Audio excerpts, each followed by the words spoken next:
Welcome to my channel. আজকে আমি রাত্রিবেলা কী বানাবো সেটা তোমাকে দেখিনি। চলো লেটস স্টার্ট দ্য ব্লগ। এই চিকেনটা ম্যারিনেট করে রেখেছি যেন তাড়াতাড়ি করে নিতে পারি অফিসের পরে। তো চিকেনটাকে ম্যারিনেট করেছি একটু হলুদ, তারপরে চিলি, রেড চিলি পাউডার, তারপরে হচ্ছে দই, এইসব দিয়ে যা যা দিতে হয় সব কিছুতে ম্যারিনেট করে নিয়েছি। চলো রান্নাটা দেখিয়ে নিই। প্রথমে মাংসটা ভেজে নেব। ভেজে নেওয়ার পরে তারপরে আলু ভাজার পরে রান্না করা স্টার্ট করবো। তেলটা একটু বেশি করে ঢেলে দেবো। না তেল ছাড়া আমার মাংস খাওয়াটা একটুখানি যেন কেমন লাগে, আমার মাংসই খাচ্ছে না। তোমরা খুব বকুনি খায় বাড়িতে, বাট কান্ট হেল্প। তো চিকেনটাকে ঢেলে দেবো, ফ্রাই করে নেবো, তাহলে তাড়াতাড়ি হয়ে নেবে। এই জন্য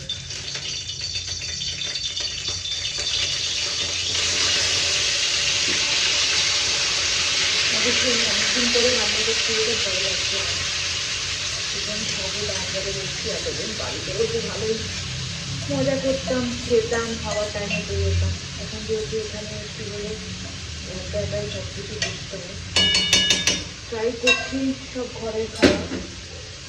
এমনি মোটা হয়ে গেছে অনেক, এর থেকে বেশি মোটা হলে আর লোকেরা আমাকে পছন্দ করে।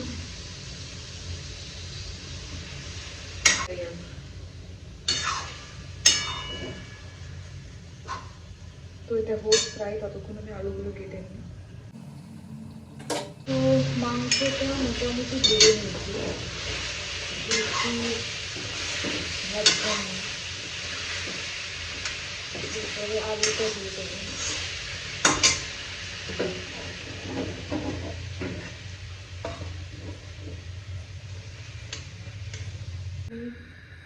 আলুগুলোকে ছেড়ে দেবো, গরম হচ্ছে।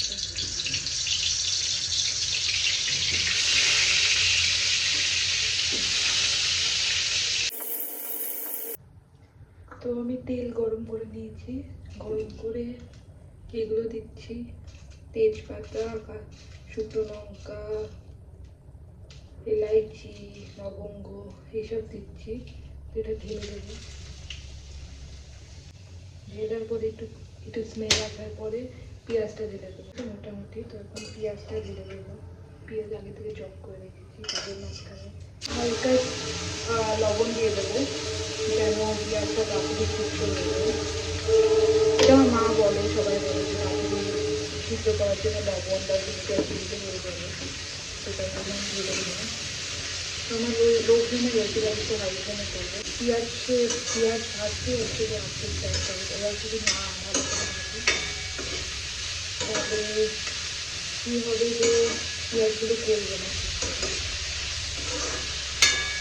তেলটা দিয়ে দেবো, পেঁয়াজটা সিদ্ধ হয়ে যায়। আমার কাছে রয়েছে, বাট আমাকে ধুতে হবে, তো আমি একটু লেজি টু ডু দ্যাট, তাই জন্য আমি এটাই দিয়ে দিচ্ছি, যেটা কাজ করে বলে। চলো একটু রেস্ট নিই। 20 মিনিট পরে পেঁয়াজটা ভাজা হয়ে গেছে, মানে সিদ্ধ হয়ে গেছে, একটু তো পুড়েও গেছে, বিকজ আমি অন্য কাজে বিজি হয়ে গেছিলাম, মানে আমার রিলস দেখছিলাম। তো এরপরে আমি ঢেলে দেবো। তো আমি আগের থেকে মিক্স করে রেখেছি, এর মধ্যে রয়েছে রসুন, আদা, লঙ্কা আর টমেটো। এটা এরকম দেখতে হয়েছে, যেহেতু লঙ্কা অনেক বেশি, তো এটা ঢেলে দেবো। তো আমি বেসিক্যালি রসুন পেস্ট বা ওইটা ইউজ করি না, যেটা দোকানে পাওয়া যায় রেডিমেড, বিকজ ওটার স্বাদ অতটা ভালো হয় না। সো এইটার স্বাদে একটা ফ্লেভার আসে যেটা খুব সুন্দর। তো এটাকে আমি হাই ফ্লেমে একটুখানি স্মেলটা না আসে, তারা তোমাকে চারিদিকে এরকম দেখতে হচ্ছে, যেহেতু সবুজ কালারের। তো এখনই স্মেল খুব সুন্দর আসছে, বেশ ভালো হবে। প্রথমে আমি জিরে দিলাম হাফ চামচ আমি ধনে দিয়ে দিলাম, তারপরে হলুদ দিয়ে দিলাম। হলুদ দেওয়ার পরে এইটুকুনি রয়েছে পুরোটাই দিয়ে দিলাম, ঝাল না হলে ভালো থাকবে।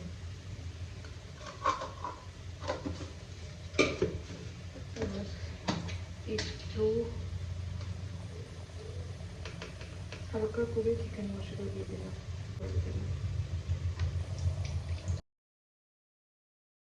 চিকেন রান্না করা কমপ্লিট, তো আমি এখন খেয়ে নেবো। ভাত বানিয়েছি, তো মুভি দেখতে দেখতে খেয়ে নেবো এখন।